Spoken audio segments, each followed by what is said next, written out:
Hey Zelda fans, welcome back to the making of The Legend of Zelda for VR. Just a quick reminder, without Nintendo's express request, I cannot share anything but videos, and to qualify for their Nintendo Creators Program, I need 1,000 subscribers and 4,000 views. So help a brother out, aight? Well, I didn't want to leave you hanging in suspense for too long, so here comes part 2. I hope you like it. So one of the first things I noticed was that things were a bit cramped, so I had to take the map and stretch it out a bit. That's taking 16 by 8 screens, or 128 screens, of the overworld, and modifying every single one and repositioning trees, adding rocks, all that kind of fun stuff. And that took a while. The dungeons are just under the 128 and are harder. So here's cramped little spider world. Or Tektite world, rather. And here's expanded Tektite world. You might also notice that the ground layout is crisper. I learned how to take off the filter for it, which made it quite blurry for the other videos. Small little Octorok world, and expanded Octorok world. I also made the Octoroks a little bigger, got them moving and shooting their pellets. And actually in the previous video it was the pellet shooting that caused them to fly up into the air. The pellets were being generated inside their body, and thanks to Unity and Blender being opposite or different axes for up and down, I was shooting the pellets straight down and shooting them straight up. So at this time I was learning a lot about colliders and being triggers or rigid body colliders for physics.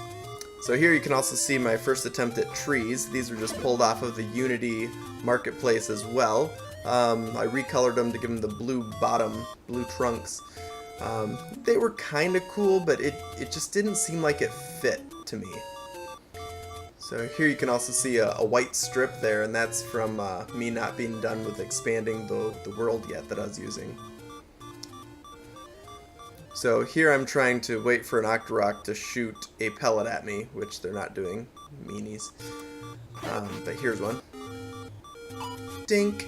Yeah, so got my shield working, which that took a lot of collider trigger versus collision with rigid body learning, so that was all new to me. So here you can see on my shield that I now have the menu, which I thought was better than a heads-up display, and you can see I was also quite shocked to find a new sword in my hand as soon as I shot the first sword.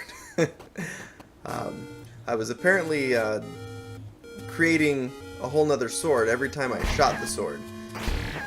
So it was stacking up and making the audio louder and louder and louder. So I probably ended up with like 50 different swords in my left hand, all stacked on top of each other with 60 different, or did I say 50? 50 different audio sources. So that was fun, and it got rather loud. Here you can also see my trees. I decided to redo them, and I like these ones much better. Might not be as good for graphics as far as processor utilization and all that, but so far it all seems to be pretty good, even though it did get pretty jumpy for a while later on, and so I had to do a lot of trying to figure out why everything was so bad and how to fix it all. In VR especially, you really don't want things to be jittery, and that really sucked. So my Octorok there was 2 hits now instead of 1, so that was a small little upgrade. And I've got the death explosion and items drop now.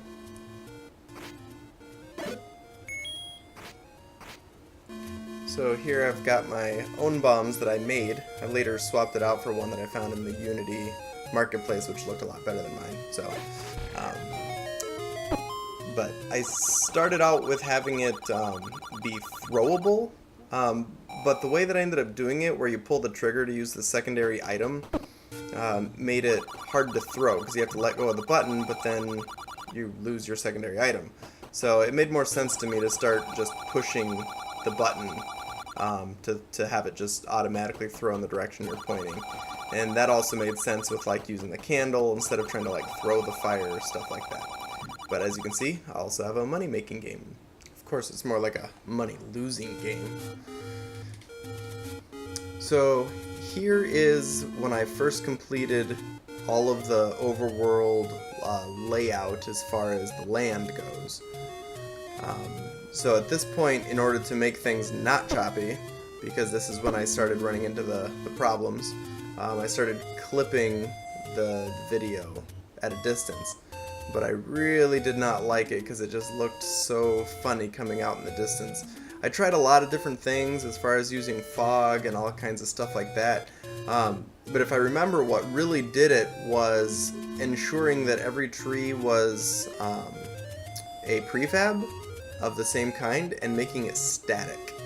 There was also some lighting changes that I had to make so that a lot of the stuff wasn't being dynamically figured out, and it was all baked in basically. So that was when I first started learning about baked lighting.